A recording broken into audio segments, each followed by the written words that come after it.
The Augustinians I first met through Father Tom McCarthy and Father Bernie Siena, who've been helping at my parish since I was a little kid. And when Father Tom found out that I was looking into the priesthood, he gave my dad his card. Just the family aspect of the Augustinians, the realness of them, really attracted me. Here at St. Augustine Friary, our daily life is much of it is spent with our academics.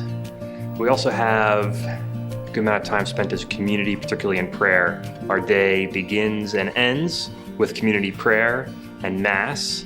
I'd like to say there is no typical day, but we do lead a pretty regimented schedule. I, for one, I'm usually up around 5:30 and come downstairs around 6, read the newspaper, have breakfast, then we come into the chapel, most days around 7:30 for morning prayer, sometimes with morning prayer and Mass. Each day we have a regular schedule of prayer, morning and evening prayer, along with daily Mass. We have a regular meal schedule.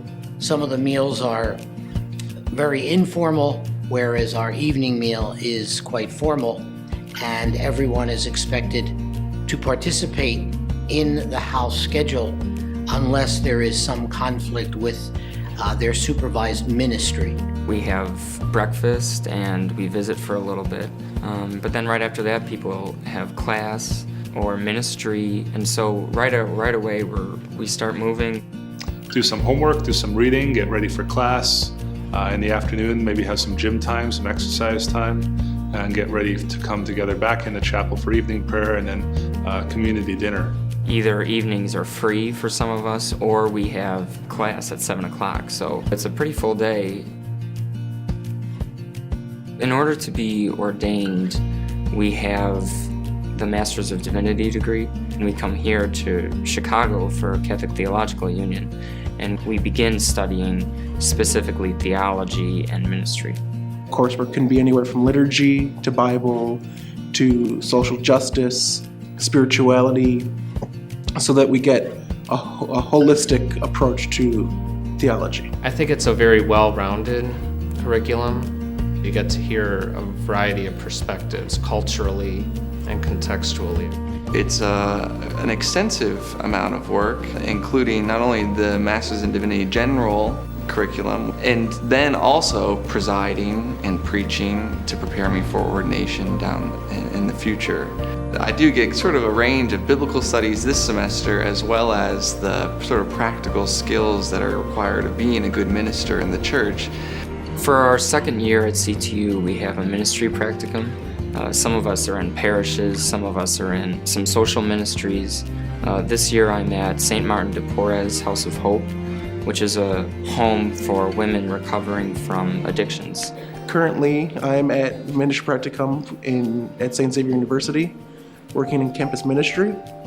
This past year, I've created the men's discussion group that we have on campus. Last semester, I created the interfaith service for Thanksgiving. And then this semester, I'll be doing an ecumenical Stations of the Cross for Holy Week. I will praise you, Lord, my Savior, everlasting is your We profess poverty, chastity, and obedience to the prior general of our order for 1 year. And so we continue our discernment by living the vows, seeing how it goes for us. I just found myself very attracted to the way of life and to the ministerial opportunities. We talk a lot about community and its rightful importance, but it's only in the service of something else that we have this community.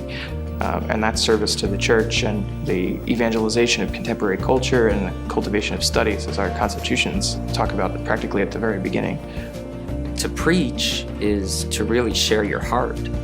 And so community life helps us to see how we're doing in our, not only our relationship with others, but our relationship with God. I think community is really one of the most beautiful aspects of our spirituality. Not only sharing life with a great group of guys, but I'm also enriched by their strengths in areas where I may be weak, and I'm able to enrich them and find joy in ministering to them by sharing my gifts. Provides many things for different people.